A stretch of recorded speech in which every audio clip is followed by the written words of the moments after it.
Current আছামলৈ স্বাগতম। এতিয়া আপোনালোকৰ 2 নম্বৰ প্ৰচেছটো হ'ল সাঁচি গছত যদি মাল নধৰে তেতিয়া আপুনি 2 নম্বৰ প্ৰচেছটো কৰিব পাৰে। এই গছজোপাত কিছুমান বাঁহৰ লেকেচি কাটি আনিব, কাটি আনি আপুনি ইয়াত এই যিবিলাক বিন্ধা কৰা মেচিনটো লৈ ল'ব। বিন্ধা কৰা যন্ত্ৰটো লৈ গোটেই গছডালত এফুটৰ আঁতৰাই আপুনি বিন্ধা কৰি পেলাব। আৰু সেই কেঁচা বাঁহৰ লেকেচিডাল প্ৰত্যেকটো বিন্ধাতে খুন্দি খুন্দি আপুনি মাৰি দিব। আৰু ছাল চটা যাতে ফাটি নাযায় তাৰ কাৰণে আপুনি লক্ষ্য কৰিব।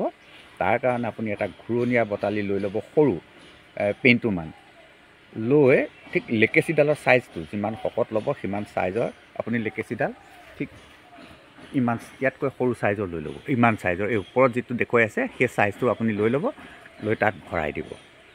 আৰু লাহেকৈ গজাল এটা লৈ ভিতৰলৈ ঠেলা মাৰি আপুনি মুখখন বন্ধ কৰি দিব। অকণমান কিবা মাটি লগাই মুখখন বন্ধ কৰি দিব। কিন্তু আপুনি এবছৰৰ কাৰণে তাত আপুনি সাঁচি বেপাৰী যাবলৈ নিদিব।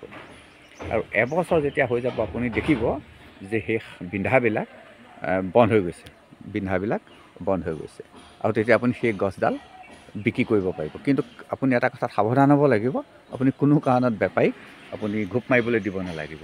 আপোনাৰ বিন্ধাটো ঠিক এনেকুৱা হৈ যাব। এই যে দেখিছে এইটো যে আপুনি দেখিছে সেইটো কিন্তু ফুটি নহয়, এইটো তেনেকুৱা এটা কৌশলেই কৰি থোৱা আছে। ইয়াত যদি ঘোপ মাৰি দিয়ে তেতিয়া গম পাই যাব যে এইটো আৰ্টিফিচিয়েল কৰা, গতিকে আপুনি ঘোপ মাৰিবলৈ নিদিব। হেল্ল' বন্ধু, আজিৰ ভিডিঅ'টো ইমানতে সামৰিছোঁ। মানে মোৰো হাতত সময় বৰ কম আছে, মই আপোনালোকক লাহে লাহে সবিশেষ জনাবলৈ সক্ষম হ'ম। আজিলৈ আহোঁ, ধন্যবাদ।